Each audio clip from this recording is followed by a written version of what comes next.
Et puis loin des quartiers huppés de la capitale, les habitants de Goblet sont particulièrement touchés par la pandémie de Covid-19. Dans ce quartier défavorisé, vous le verrez, les populations dont le quotidien est déjà difficile sont mises à rude épreuve. Thierry Danger, Eric Kemo. Cocody, nord-est d'Abidjan. Dans les rues de cette commune huppée de la capitale économique de Côte d'Ivoire, l'on fait l'effort de respecter le port de masque, désormais obligatoire. Aux deux plateaux vallons ou encore à Atoban, les populations s'inscrivent dans le suivi de cette mesure barrière pour freiner la propagation du coronavirus. À quelques mètres de là, dans cette cuvette sur le flanc de la colline, nous voici à Goblet, avec ses baraques en bois et de plastique. Ici, la réalité est tout autre.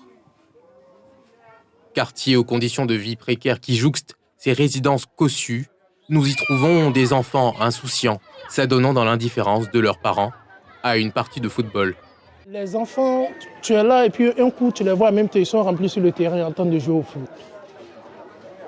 Vous voyez, voilà, le temps on va prendre pour les chasser pendant ce temps, ils se sont déjà touchés. En ce lieu, rares sont les habitants qui portent un masque. Souvent, tu n'as pas 500 même pour manger. Et puis, tu vas prendre 500 francs pour aller payer cache-nez. En tout cas, franchement dit, quand je vois cela, je préfère payer ça et 1 kilo de riz pour nourrir mes enfants que aller payer cache-nez 500. Si le jour que moi j'ai payé là, c'est que le jour là, il écrit sur les enfants, il fait faux bruit même. Parce que ce qu'il prend pour débrouiller, c'est ça, il est pris pour payer alcoolique là. Donc, je suis obligée de faire faux bruit même. Si moi j'ai payé là, ça ne me fait pas plaisir. Goblet est désormais le lieu de commerce de cette jeune fille déscolarisée pour faute de moyens. Elle déplore que plusieurs habitants foulent aux pieds des mesures barrières contre le coronavirus. On doit prendre les précautions pour rester en vie. Ici, les gens disent que non, eux, ils ne sont pas des chiens pour attacher cache-nez. Donc, on se regarde. Les affaires ne marchent plus également pour ce couturier. Les journées sont désormais meublées par la confection de masques. Quoique le prix soit modique, ils ne s'arrachent pas comme des petits pains. Comme on est là, on confectionne, on n'arrive pas à écouler, donc on est obligé de...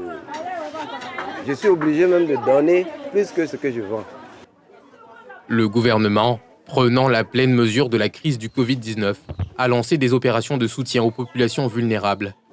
Ici, l'on jure n'avoir pas encore été touché par le vent de la solidarité gouvernementale. Le gouvernement fait beaucoup, mais les dons n'arrivent jamais aux populations. Voilà, ça n'arrive pas parce que on est là, on voit.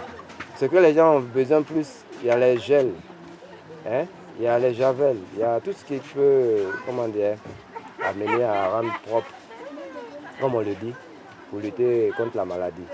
Voilà. Mais les dons, il faut que quand les dons viennent, ceux qui emmènent les dons puissent assister pour que ça puisse aller un peu partout. C'est difficile même. Je n'arrive pas à payer mes crédits que je me prendre pour vendre, je n'arrive pas à payer. Donc, crédit là, ça double sur moi encore. Le gouvernement n'a qu'à nous aider, c'est moi, mon souhait. Il n'a qu'à nous aider, nous, quand on n'a pas de moyens pour faire commerce là. Sincèrement, c'est dur. C'est dur pour nous. Si un peu qu'on avait, c'est ça, au début, là, on a payé les manger, on a commencé avec... Mais maintenant, le manger est fini, on a la maison. Dans le quartier, nous souffrons trop, mais le gouvernement n'a qu'à venir à notre aide. Goblet est l'un des quartiers précaires d'Abidjan où des morts sont déplorées en période pluvieuse. Plusieurs fois déguerpi, le lieu est aussitôt recolonisé par les habitants à faible revenu, dont le regard reste tourné vers l'État pour améliorer leur quotidien, déjà difficile et impacté par le Covid-19.